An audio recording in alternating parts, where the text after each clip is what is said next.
त्या न्यायाप्रमाणे प्रसाद भेटला महाराज.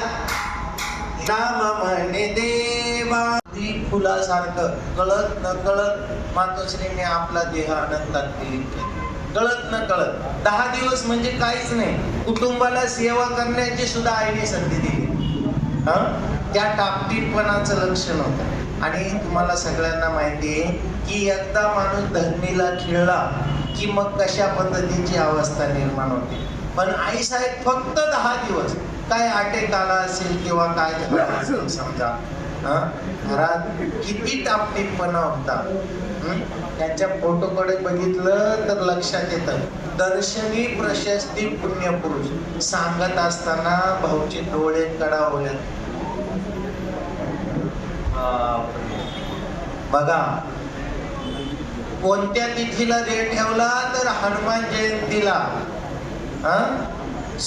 पिंडल हरीने झडपिला आणि अंजनीने तो सेविला. अंजनीच्या तपासाठी महारुद्र आले पोटी. महाराज, काही तुम्हाला तिथी बघायची गरज नाही. काय ज्या दिवशी हनुमान जयंती असली ना त्या दिवशी शेजारची पाजारची एखादी माता माऊली बोलवायची आणि आई साहेबांच्या निमित्ताने जेव घालायची. तुम्हाला काही ब्राह्मणाकडे सुद्धा जायची गरज. दरवर्षी तुम्ही आईचं पुण्यस्मरण करा. एक माता माऊली सुवासीन म्हणून जेव घाला. अक्षय तृतीयाला तर घालणारच तुम्ही, पण त्यावेळेस सुद्धा या 3 टायमाला पितरांचं स्मरण करा. महाराज, शहरी विभाग आहे. म्हाताऱ्या आई वडिलांना कुलूप लावून घरात कोंडून घेतात. यज्ञ तोषावे तोषो निमज द्यावे पसाय दानहे.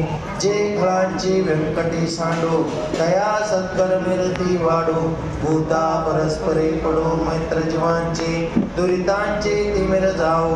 विश्व स्वधर्म सूर्य पाहो जो जे वांछिल तो ते लावो. प्राणी जाते सकळ मंगळी ईश्वर निष्ठांची मांदियाळी. अनवर्त भूमंडळी भेटत तया भूता चा दृष्ट विजय हुआ विजय. हेत म्हणे श्री विशेष राव हा होईल दान पसाव. येणेवरी ज्ञान देव सुट्या झाला.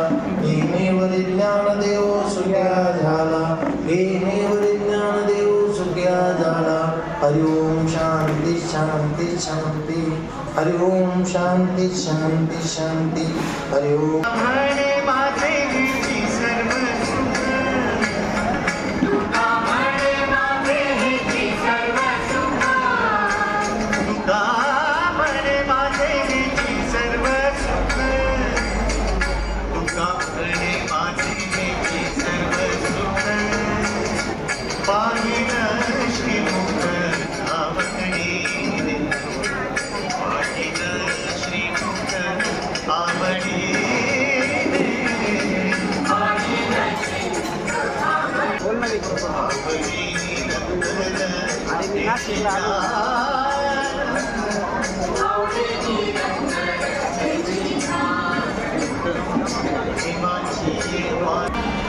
अभिजा